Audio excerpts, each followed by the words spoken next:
So things are not looking good here in Canada. I, don't have to tell you how things are not looking good. I mean, if you go to the grocery store lately or fill up your gas tank or realize how unaffordable it is to live in this country with the high unemployment, with the high rate of homelessness and drug abuse, you can tell you things are going downhill. But the reason I know that's going downhill is because the government of Canada has finally admitted that we are indeed in a recession. They've tried so extensively to try to avoid the big R word. They tried so hard to tell people, to try to lift people's spirits, say, no, we're not in a recession. Things are just temporarily bad. Things are looking on the up and up. Mark Carney is going to Washington periodically to chat with Donald Trump. Things are looking the up and up. Well, according to the National Post here, Canada's economy falling into recession thanks to Trump tariffs, Crown Corporation forecasts. Of course, they have to pin it right onto one specific person and not the entire decade that has been a soul-slutted collapse of this country. Intentionally done by Justin Trudeau, the Liberal Party, Mark Carney, and the WF globalists that are infiltrated within our country. It has nothing to do with that. It has to do with the fact that a game show host with a foul mouth is president once again. That's what's happening here. So, according to the National Post, Export Development Canada is forecasting economic growth of just 0.9% of 2025, inching up next year to just 1%. 1% growth. Hooray! We're winning! Somehow, I think.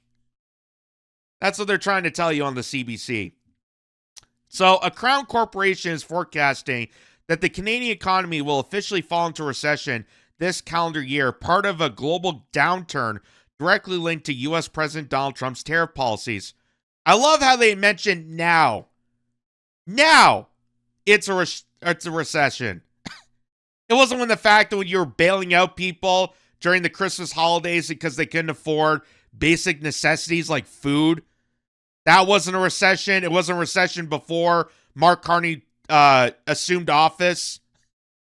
It's now, late 2025, as things have gone even worse. Now they're finally coming out to say it's a recession. I thought all these migrants that we poured into the country was trying to save and prevent a recession. That's what Mark Miller told us. That's what the immigration minister told us. Yeah, we got to bring in low-skilled, low-wage workers to replace Canadian workers because it's saving the economy. It's saving us from a recession. You know, like the one we tried to create during COVID. Export Development Canada is forecasting economic growth of just 0.9% for 2025, inching up next year to just 1%. That growth rate for Canada this year is below that of the United States at 1.7%, and the average for development economies at 1.3%, but stronger than Germany and France at 0.3% and 0.6% respectively. And yet, Mark Carney wants to do trade operations with Germany and France. Their economy is worse. They're worse than us. Well, thank God they blew up, that Russian pipeline, because giving them, natural gas, affordable, heating and cooking gas is good for their economy. Thank God they're not convenient of Russia, just like how we're not convened by America, our largest clientele trading partner. The EDC, a Crown Corporation designed to help Canadian companies succeed internationally, also said that the developing world is expected to show much stronger growth rates at 3.8% when the numbers have been finalized, leading to an overall global growth rate of 2.7%. Trade tensions have been destabilized the foundations for the global economy, wrote the EDC chief economist Stuart Bergen, said in the quarterly reports. Canada's key trade woes are with the United States and China. Trump has imposed hefty tariffs on steel, aluminum, copper products, motor vehicles, and parts and lumber from Canada.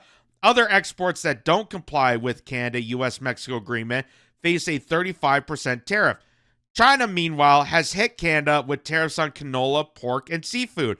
Now, we showed you in a previous segment that China was willing to actually scrap those tariffs, that China was willing to negotiate back with Canada if they were willing to remove their tariffs on EV vehicles. And Canada refused to budge. Canada refused to budge. China was openly willing to say, hey, we're not only going to drop the tariffs, but we're also interested in buying your energy. We're willing to buy energy goods from Alberta. We're willing to buy off oil and natural gas from Alberta to bring into our country and be a trading partner with the energy sector. And Canada still refused to budge. They still refused to budge. All they had to do was drop the ridiculous EV tariffs that they tried to put onto China to say that, oh, we're going to be the manufacturers of electric vehicles. And then guess what? Year after year after year, it has failed. Year after year after year. Every time they try to toy with this electric vehicle mandate that they're trying to push on manufacturing, it has fallen flat on their face. And China's willing to give them a leg up, but yet, Canada's stubbornness is refusing to budge. Just like, hey, we could easily have a renegotiation of the Kuzma agreement between the United States and Mexico. We could easily resolve this tariff war, but Mark Carney's refusing to do so. He's refusing to do so because for many different reasons, but one of them is being the fact that it keeps Mark Carney in a sense of power. That somehow having this fake, phony fight, this just absolute theatrical drama between Canada and the United States is keeping him in power. It makes him look good. It makes him look like a fighter. Oh, you're going after this guy, Donald Trump. You're going to fight him out. Even though we have seen every time he goes to the United States, he comes up with nothing. He has no argument. He has no stance. And they just giggle at each other. And then he comes back to Canada and they say, oh, well, we talked, but we have no agreement. We have no leverage. We have nothing. So this is done despicably due to the fact of our lackluster government here in Canada. Not just because of Trump, not because of the tariffs, because this has been going on for over a decade now. And here's just to show people, this is a chart here. Someone posted this. It says Trump tariffs. Oh, sure. And it says number of unemployed workers in Ontario. So one province alone. And it's a chart from July 2022 to July of 2025. And you can see, look how much of a hike there was just after 2023. After the big explosive number of illegal migrants that were poured into the country after you were told to shut everything down, that you weren't allowed to work because of a deadly pathogen that may or may not kill you. They told you to get out. They told you to go pound sand, go stay at home, have those orders, and they brought in cheap labor to replace you. And that is what caused this giant spike here. Look at this. From 2023, big giant elevation between 2023 and 2024. That had nothing to do with the tariffs. Had nothing to do with Trump because that was Joe Biden who was president at the time. Joe Biden, Kamala Harris, they were in power, so it had nothing to do with the tariffs, and it kept going and going and going until there's 2025, and there was a bit of a dip there when Trump announced the tariffs, and then it started to increase. So this has been going on for many years, not just with Trump, not just with the tariffs. This has been going on for years, and as I stated before, I feel like this is done intentionally for anyone who's read Mark Carney's book and understands the malice mind of a globalist. They're doing this intentionally to sabotage the economy. They're doing this as a controlled demolition to destroy the old essence of this country and rebuild Canada into its technological feudalist society state that they want to envelop. That's where digital IDs come in. That's where this digital currency comes in. That's where 15-minute cities come in. That's where all of it comes in. All this heinous measure of mass surveillance and control and deception and censorship is all part of destroying the economy, destroying the old, and coming in with the new. That's what Mark Carney's doing. That's why he says I came at the nick of time, because he's further destroying Canada in the process to redevelop it into this prosperous nation that he and his cohorts within the World Economic Forum can envision upon Canadians, because they don't respect Canadians. They don't respect countries. They envision themselves. Here's this guy, Kevin, who says, corrected the headline. So he takes the National Post article that we just read there, says, corrected the headline. Canadian economy falling into recession at speeds not seen in generations, thanks to the Carney Liberal new government. So this has been a decade in the making. This is not just with tariffs. This is not just Donald Trump. This is not the United States' fault. This has been going on for a decade, in part because the people who penetrated our cabinet, remember that was Klaus Schwab even admitted to that, we penetrated Trudeau's cabinet. This is all in part of them. They want a controlled demolition of this country to rebuild it into their agenda of 2030, into this technological feudalist society where you become further peasantized and the ruling class gets to dictate over you. That's where all this is heading towards. Here's another person, this woman, Ariella, who retweets a bunch of articles previously of the National Post. And they said, it's not all Trump. Stellantis announced only looks like bad news. So that's the car manufacturer here in Canada that just announced that they're moving one of their big companies to the United States. Ontario colleges face nearly 10,000 job losses, according to the union. Canada loses 41,000 jobs, but unemployment rate holds steady. Canadian government tells employees they may face job cuts as Mark Carney looks to trim spending. So this is not, again, they're trying to blame this on Trump. They're trying to blame this on the tariffs, but that is minuscule to what's actually happening, folks. And what's actually happening is that Mark Carney and his globalized government, this neoliberal agenda that's plagued across Canada, they are deliberately destroying the country. This is all intentional. This is all part of a controlled demolition to further destroy the country, to redevelop it into their heinous image of technological feudalist society. That's what all this is coming towards. So here's Mark Carney himself on the show produced by Bloomberg called the Michal Hussain Show. The Michal Hussain Show. Sorry. I mispronounced it intentionally. And she asked Mark Carney in this interview, has Mark Carney learned anything from Donald Trump? So all the times that he went over into Washington to try to renegotiate, and every time he does so, comes back short. There's no negotiation. There's no talk. They just giggle. They laugh. They mock people. They don't care. They don't care. Which is where I come to realize that all these, going into Washington and trying to negotiate, it's all theatrics.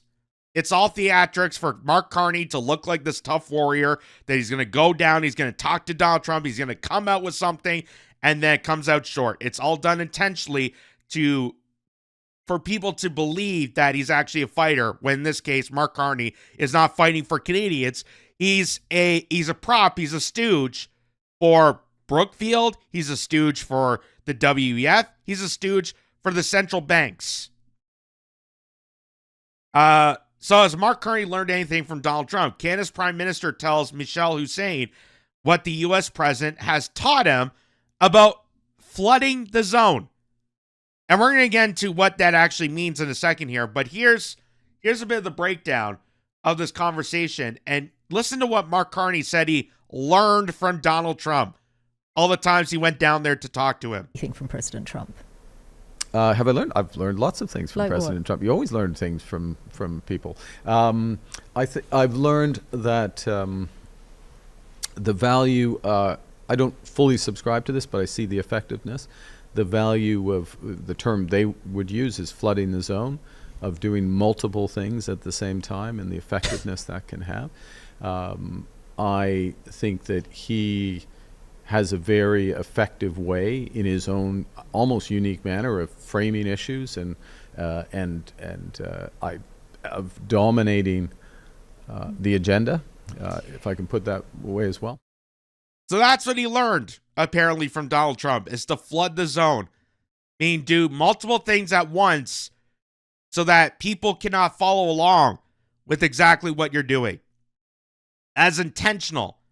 That's intentional. The flooding the zone means you're trying to throw out as much information to people as possible so that people cannot analyze it. They can't look this up. They can't do everything at once. Just like they did when Charlie Kirk was assassinated on that same day.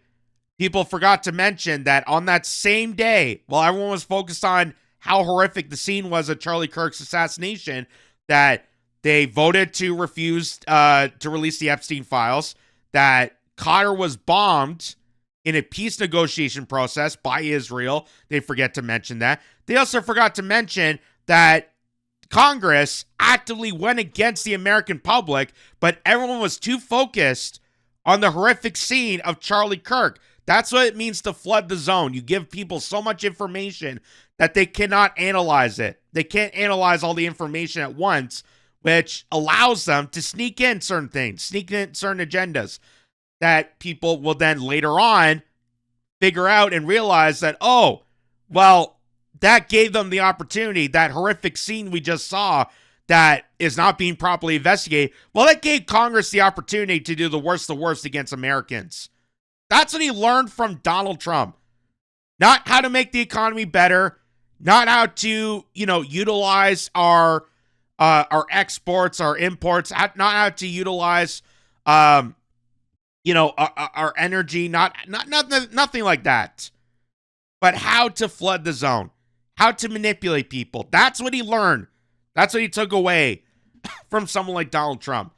And here, this is a little brief definition of what it means to flood the zone. So it says related terms may include flooding or flooding the zone or flooding the zone with shit, which refers specifically to intentionally contaminating an information ecosystem with misinformation, with the express goal of sowing confusion and distrust among the audience as to what is real and what is not. The latter term was popularized by Steve Bannon, the former head of Breitbart News and chief strategist to President Donald Trump. Margaret Roberts used the term flooding to describe the Chinese Communist Party's approach to internet censorship, which includes injecting large amounts of information online to distract attention away from ongoing events. So that's what Mark Carney apparently learned from his trips to Washington. Not how to negotiate, not fighting for Canadians, but how to further divide Canadians. How to deceive more people. How to trick and propagandize more people. That is what he learned from Washington, ladies and gentlemen. And I'm pretty sure he didn't need Washington to understand this. I'm pretty sure it's at the back door. It's in some certain chapter of his book that he talks about it. So, here, this is from the Canadian Dimension. This is a kind of outsider publication. They do some good work. It says, Canadians are on the year 3 of a people's recession. Why your bank account feels the squeeze while GDP rises. So while the Canadian government is trying to deceive people, this is what they mean by flooding the zone. They deceive people by telling you that, well, the GDP is going up. Well, even though we're at a high unemployment rate, especially with young Canadians, It's still stagnant. It's not increasing. It's not decreasing. So you should be happy about that. They're trying to flood the zone to make it look like things are not as bad as it is right now.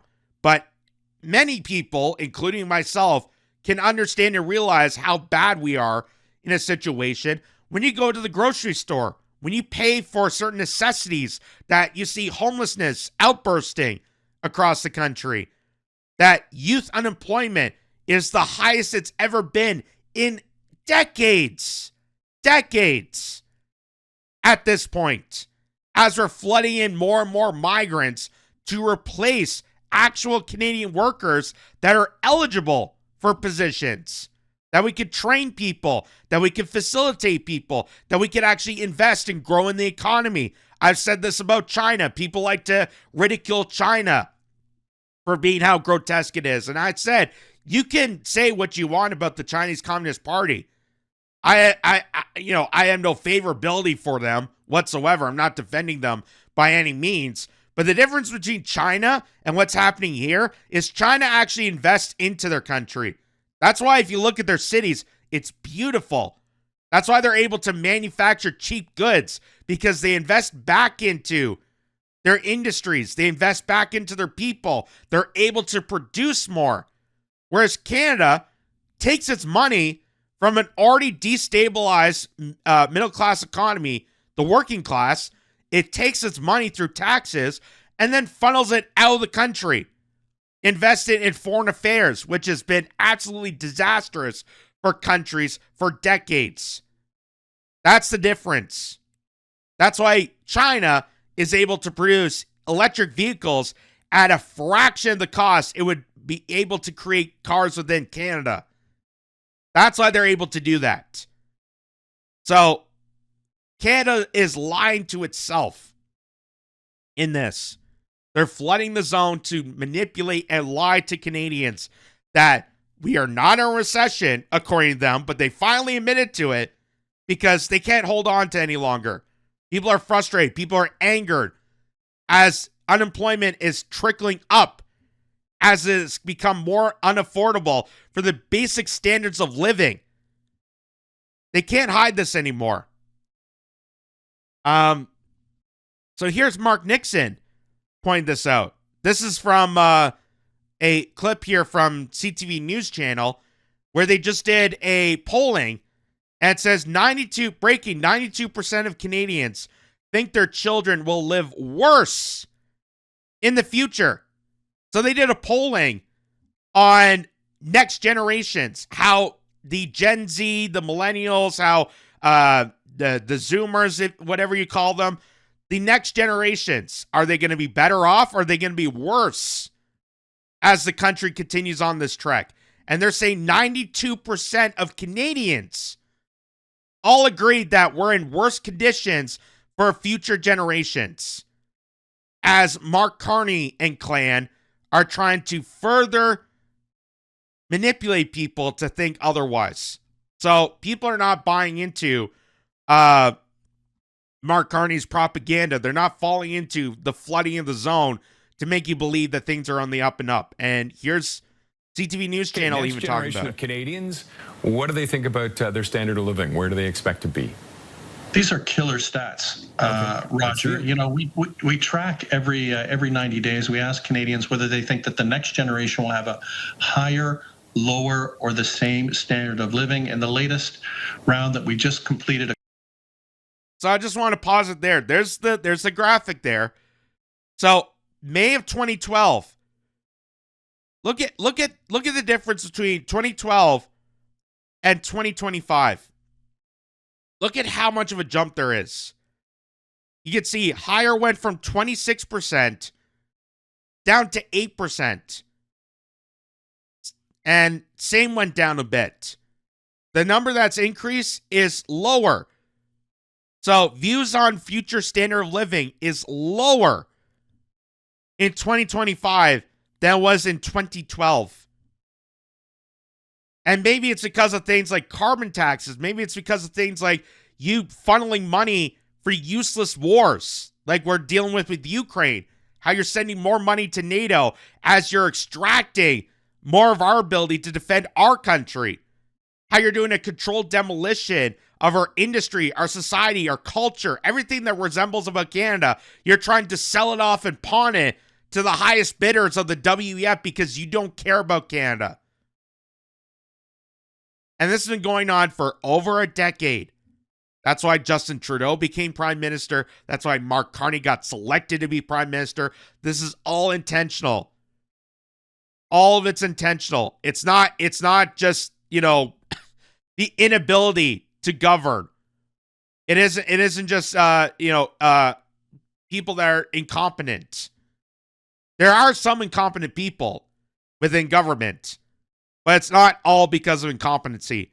It's done intentionally. A couple of weeks ago, 8%, Roger, only 8% think that the next generation will have a higher standard of living.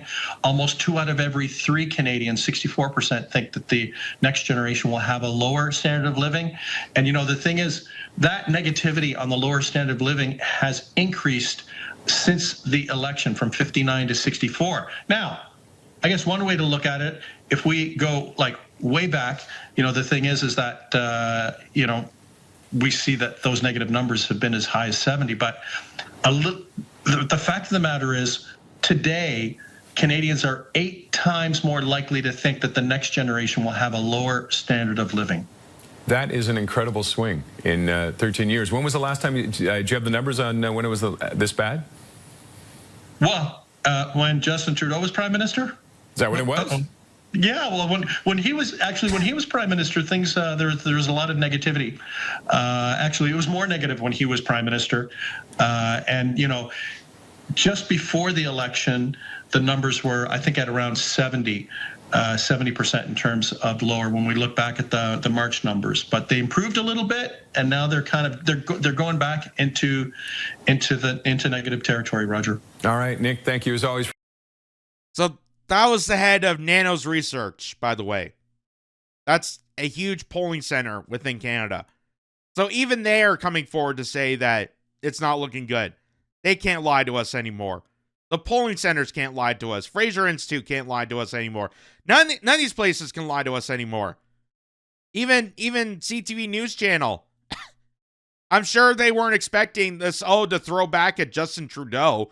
I mean, God forbid you bite the hand that feeds you constantly with government subsidies that bails out Bell Media and the CBC and Rogers and Chorus.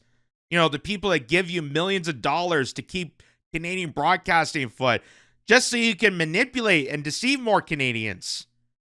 Even they're coming forward to say, well, yeah, we can't hide this anymore. We can't turn this around and say that, it's Pierre Poilievre and the Conservatives' fault.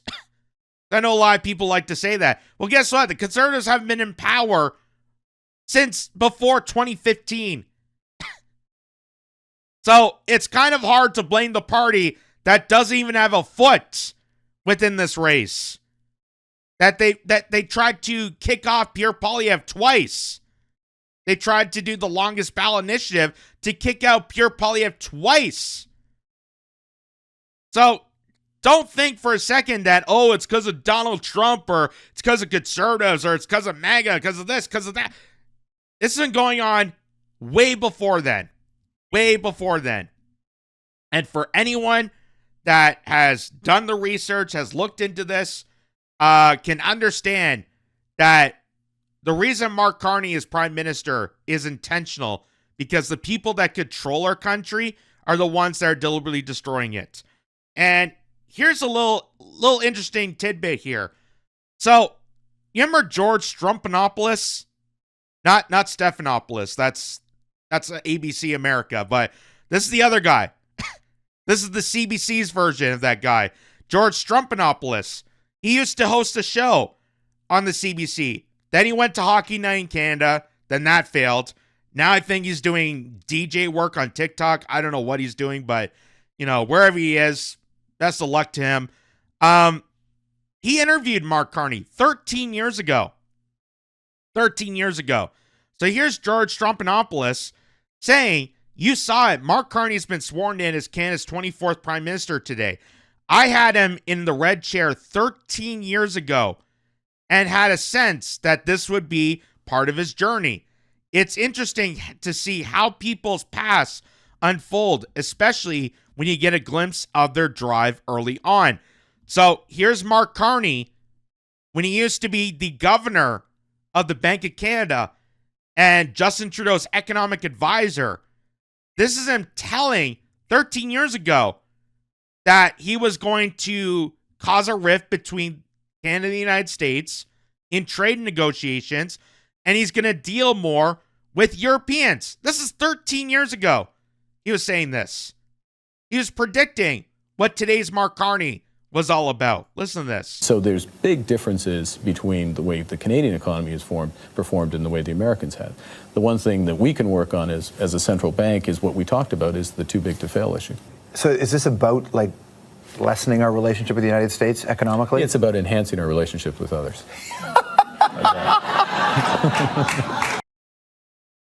So he just predicted exactly what's happening right now.